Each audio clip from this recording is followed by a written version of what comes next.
do deal with matters that are not necessarily within your knowledge, but you rely on documents. I first wanted to just explore with you and get your version on your personal involvement in the 541 kg. So when did you first become aware that there was a seizure of the cocaine? I shall have become aware on the day of the seizure, as that is a practice that when this kind of seizures happen, they shall inform us. So they will inform me, and then thereafter they will share with other members of the DPCI management on the WhatsApp group. So I shall have known on the day of the seizure. And is it General Sinona who would have informed you? It is General Sinona who shall have informed me. Okay. Do you recall whether he would have told you about the team that had executed the bust, or any details about the actual operation itself, or just that they were successfully seized? No, you will not have briefed me about the details, the nitty-gritties.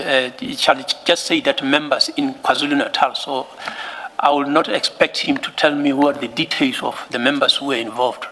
Those he will deal with in the province. And then what do you then know personally about where the drugs were going to be stored and the efforts that were made to try and store the drugs before it was taken to the Port Shepstone DPCI offices? I was not alerted where they will be storing, but if my memory serves me correctly, there was time when there was a need to transport the drugs to Cape Town, either escorting them by helicopter and the like. I can't recall the nitty-gritties, but I didn't know precisely where they were going to store the drugs, because there was a problem of the laboratory where they must be taken to in KwaZulu-Natal, and which means that normally it's supposed to be a station or wherever they can be safely stored. So on the day of the bust, General Sinona didn't have a discussion with you about the fact that they were having difficulty finding a storage place for the drugs, and a decision had been taken that it's going to be stored at the DPCI Port Shepstone offices. You were not aware of that? I'm not recalling that he raised the issue of difficulty of storing the drugs. But when did you first become aware that the drugs were stored or going to be stored at Port Shepstone DPCI offices?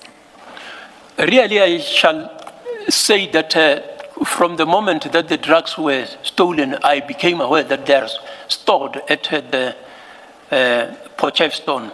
But I'm not certain, I can't recollect that, or precisely when did I become aware.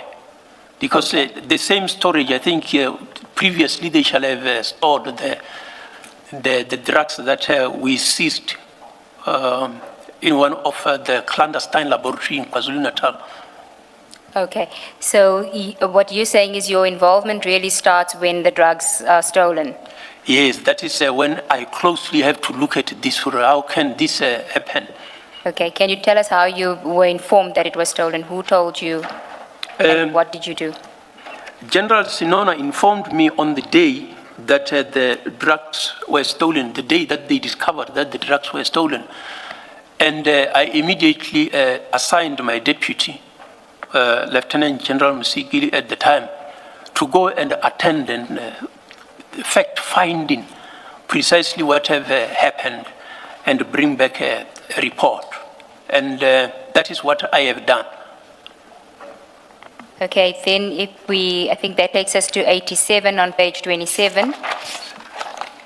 You say, I directed the component head of serious organized crime to attend the crime scene, the criminal investigation. Who was that component head? The component head of the serious organized crime at the time was Major General Kana. Okay, and you say on 1 December, based on that directive, he established a task team led by a senior officer to attend. That's Paragraph correct. 87. At 90, I think this is the important aspect of the report because certain recommendations are made and you deal with them in there. You don't have to read the recommendations, we know what they were, but you say these recommendations by General Musikidi should be looked at holistically. And then you deal at paragraph 29 with that. Page 29, paragraph 91. Separate from the meeting, sitting here today, can you tell us whether 6.1 of the recommendation was implemented?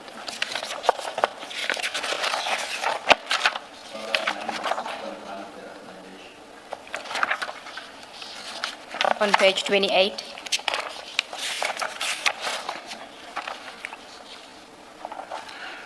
No, this, during my time, it was not done during my time. So I know that they have done that later on, but not during my time. So 2021, 2022, 2023, 2024, there was no investigation to determine whether the DPCI members involved committed misconduct. Because that's what the recommendation is about. It's about discipline of the DPCI members, not the criminal investigation. Yeah, about the rest of the members, I wouldn't know because that is a line function which should have started in the province. About the provincial head that I could have instituted, that has not been done. It was not submitted to me that I should initiate disciplinary processes against the provincial head. No, the recommendation is that somebody be appointed to investigate in terms of the subs-discipline regulations to establish whether misconduct was committed in the handling and storage of the exhibits. So the question is 2021, 2022, 2023, 2024, until you left in May 2025. Do you know if that was done? From head office, from my office. Because the recommendation was to you. So that's why I'm asking, do you know if that was done? Was there an investigation, internal investigation, to determine whether the DPCI officers involved, whether it's at the level of General Senona or below him, whether they were guilty of misconduct and should have been charged? Was there such an investigation? To my knowledge, there wasn't, because I would have known when investigation is being done against the provincial head, because that will come to me. So that was not done. Nobody have suggested that the provincial head need to be investigated departmentally. No, but this is what the recommendation says, that all those involved, there must be an investigation to determine whether they should be disciplined. That is the crux of 6.1.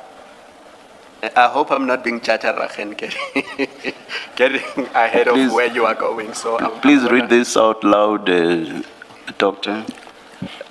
That the national head appoint a senior functionary at the level of Major General to lead an investigation in terms of SAPS discipline regulation to establish whether misconduct was committed in the handling and storage of exhibits. There. Now one of the last things you said was that if the provincial head had been disciplined, that would have come to your knowledge. This says you should appoint a Major General to investigate. Yeah, that discussion shall have indicated, or why should I appoint a Major General who is to be investigated? When you initiate an investigation, you inform those against whom the investigation is initiated. So in this regard, no identification was done as to who is to be investigated. So you just left it at that? Yeah, I think so that, as I indicated, we should have, I'm not recalling as to whether we have ever said, as I directed the recommending officer, that come and let's discuss this matter. My challenge, Dr. Lebeya, is DPCI loses 541 kilograms of cocaine. And you send General Musikidi to assist with the investigation. and she recommends to you that a senior functionary be appointed by you to lead an investigation to establish whether DPCI members have committed misconduct. It's as simple as that. That's the recommendation to you. And you say, let's have a meeting. But if the meeting does not happen, nothing is going to happen to the DPCI members. There's not even going to be an investigation to determine whether they were negligent or grossly negligent, or if they did in fact steal the cocaine. So, if the investigation was to be done to the rest of the members, Commissioner, up to the brigadier level, it would take place there in the province. It will be done by the provincial head. no, but the directive has to come from you, because if the provincial head is implicated, he cannot investigate himself and his team. If he's the one who made decisions, and you say now he must initiate the investigation, what interest would he have in initiating an investigation where he was the decision maker? That's why the recommendation is to you as the national head to initiate the process. I'm not sure, Commissioner, if where the Commissioner is reading that, the provincial head is implicated. Because in other paragraph, it is the provincial head who must be providing progress reports.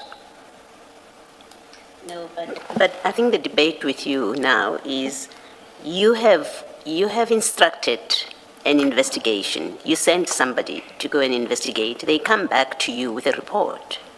And the first paragraph in that report says, you appoint a functionary to investigate that. And then it just dies there.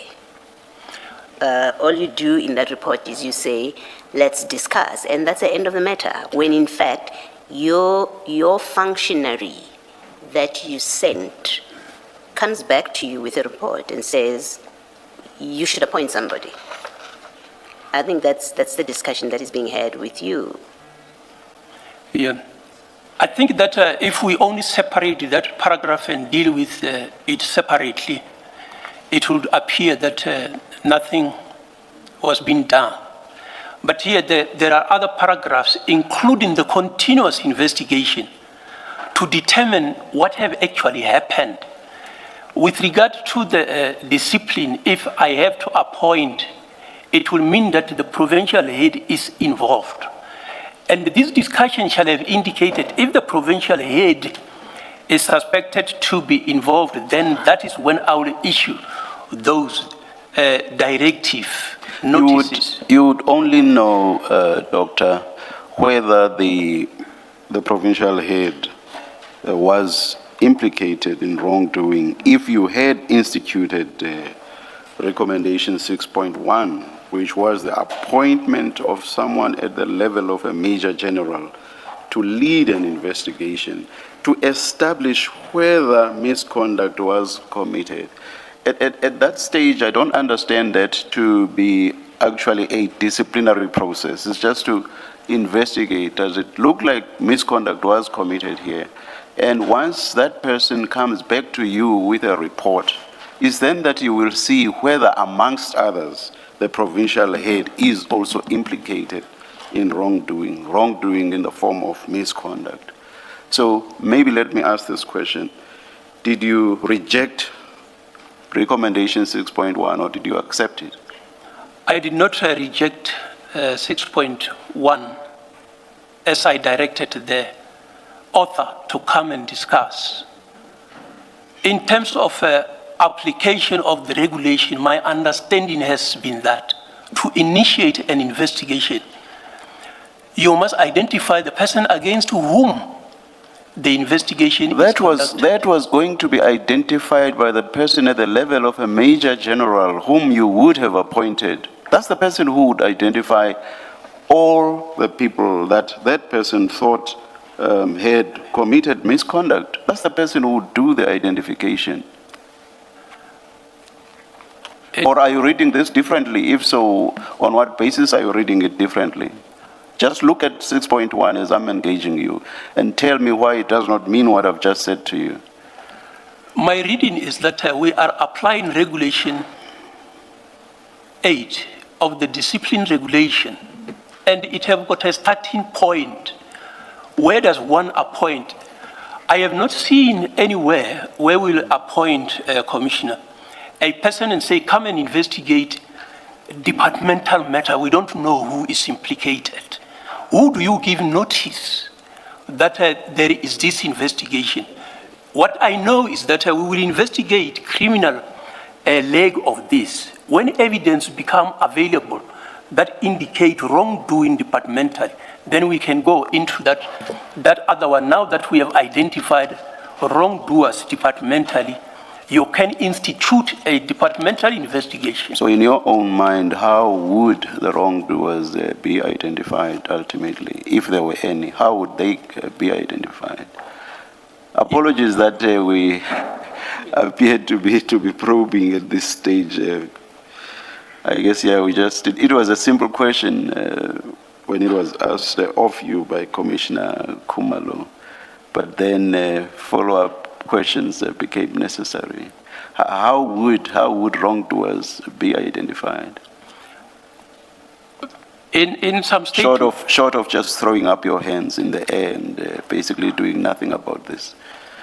yeah. For me, when you put the investigation team criminally to investigate that, they will unearth what have actually transpired. If the members of the DPCI are found to be involved, those reports will trigger the initiation of departmental. Normally, even if it is the criminal investigation is handled at another unit outside the works, the moment they identify the possibility of departmental contravention, they will report to the immediate supervisor of those members to consider departmental investigation. Last question from me on this.